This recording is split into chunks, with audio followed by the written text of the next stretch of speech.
राजा साहब, इस अमानवीय स्थिति में 25 तो महिलाएं थी, बच्चे थे, उनके हाथ पैर में बेड़ियां डाली हुई थी जब उनको लाया गया।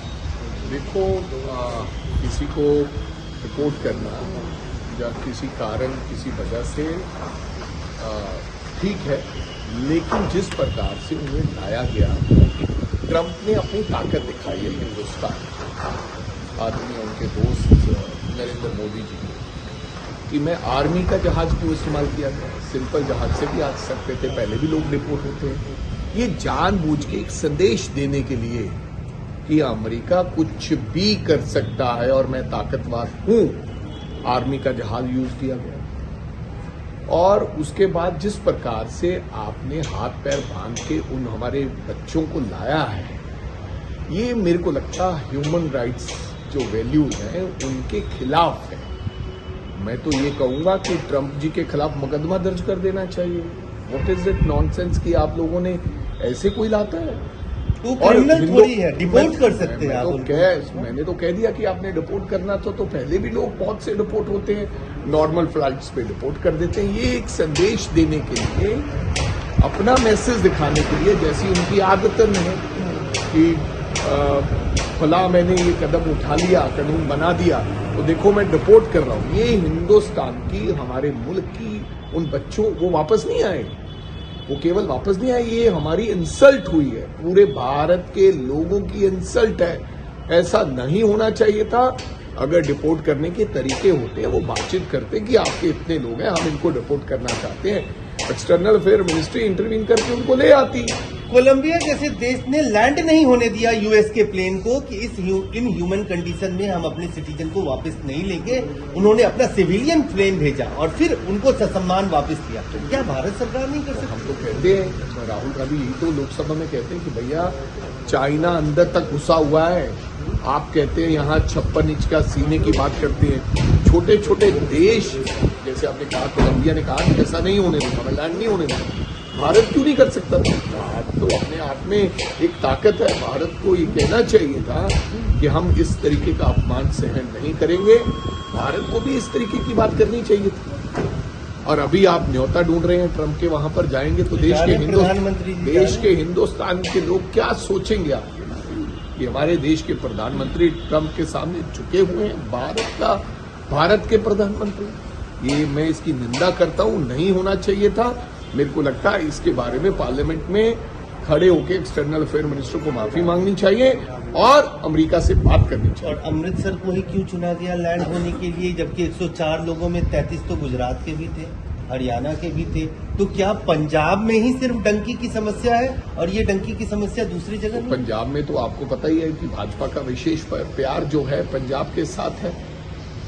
गुजरात में लैंड करा लेते हैं, चलो लैंड हो भी गया, लेकिन हमें ये पता है कि पंजाब के लोगों के साथ आदरणीय देश के प्रधानमंत्री जी कितना प्यार करते हैं। और उतने लोग आपने जैसे कहा कि गुजरात के थे, लेकिन जानबूझ के एक पंजाब को टारगेट किया गया। हमारी नेशनल लेवल पर, इंटरनेशनल लेवल पर ये पंजाब की भी इंसल्ट है और भारत की इंसल्ट और स्वयं देश के प्रधानमंत्री की इंसल्ट। धन्यवाद। आप किस तरीके से देखते हैं पंजाब की धरती की चुनी गई और उनके साथ अमानवीय व्यवहार किया गया, ये सवाल उठाए जा रहे हैं? आपको क्या लगता है कि विरोध करना सही था कि नहीं सही? आज विरोध इसलिए किया गया जिस प्रकार से हमारा अपमान किया गया। पहले तो आप मेरे को ये बताएं कि आपको अपना वायु जो जहाज था उसका इस्तेमाल करने की जरूरत क्या पड़ी? C-17 Globemaster. आप ये दिखाना चाहते हैं कि अमेरिका कहीं भी लैंड कर सकता है और कुछ भी कर सकता है। ट्रंप ये दिखाना चाहते हैं, हमें अमेरिका की ताकत दिखाना चाहते हैं। डिपोर्ट पहले भी लोग होते थे, आज कोई पहली बार तो हुए नहीं है, पहले भी डिपोर्ट होते थे और नॉर्मल फ्लाइट से लोग आते थे, एक्सटर्नल अफेयर मिनिस्ट्री को बता दिया जाता था। और अभी मेरे को पता चला, जैसे बताया कि कोलंबिया जैसे देश ने मना कर दिया कि आपका विमान नहीं आएगा हमारी सर जमीन पर। क्या भारत मना नहीं कर सकता?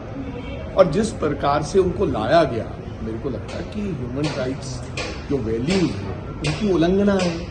आपने अब जहाज में बैठा लिए, अब क्या संदेश देना चाहते हो? उसके हाथ बांध लिए, उनके पांव बांध लिए, किस तरीके का मैसेज देना चाहते हो? आप भारत को दिखाना चाहते हो कि मेरे पास इतनी ताकत है? और हमारे देश के प्रधानमंत्री जाकर उन्हें कहते हैं एक्सटर्नल अफेयर मिनिस्टर की हमें न्योता दो, व्हाइट हाउस में हम आना चाहते हैं। और मैं ये कहूंगा कि देश के प्रधानमंत्री अपना दौरा रद्द करें, वो बिल्कुल व्हाइट हाउस ना जाएं, नहीं तो देश का और ज्यादा अपमान होगा और आइंदा ऐसी हरकत ना हो, उसके लिए क्या कदम उठाएं वो बताएं। दूसरा, संसद में एक्सटर्नल अफेयर मिनिस्टर खड़े होकर इसके ऊपर जवाब दें और देश के लोगों से माफी मांगे। और तीसरा, अमेरिका को लिखें कि आपने हमारा इंटरनेशनल लेवल पे इंसल्ट किया है। पंजाब का तो हुआ ही हुआ है, बीजेपी ठीक कहा कि गुजरात के भी उतने लोग थे, आप गुजरात में लैंड करा देते वो जहाज, पंजाब में क्यों लैंड करा? उसका कारण क्या था कि आप पंजाबियों की इंसल्ट करना चाहते हैं? क्योंकि भाजपाओं के मन में पहले ही पंजाबियों के लिए कोई जगह तो है ही नहीं। एक सवाल आपसे पूछना चाहूँगा कि इन प्रवासी भारतीयों का जो दर्द है, तमाम लोगों की अपनी अपनी कहानी है, मगर इनके दर्द पर मलहम किस तरीके से लगेगा? सवाल एक। सवाल दो, क्या इस पर किसी राजनीतिक कदम की अब तक घोषणा नहीं हुई? कोई बड़ी घोषणा इनके लिए की जाए?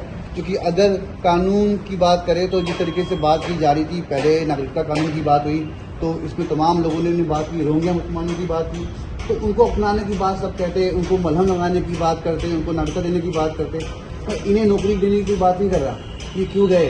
इनके पास रोजगार नहीं है, आर्थिक संकट नहीं है, किसी ने जमीन बेचा, किसी ने उधार लिया, तमाम किसी को फर्जीवाड़ा हुआ।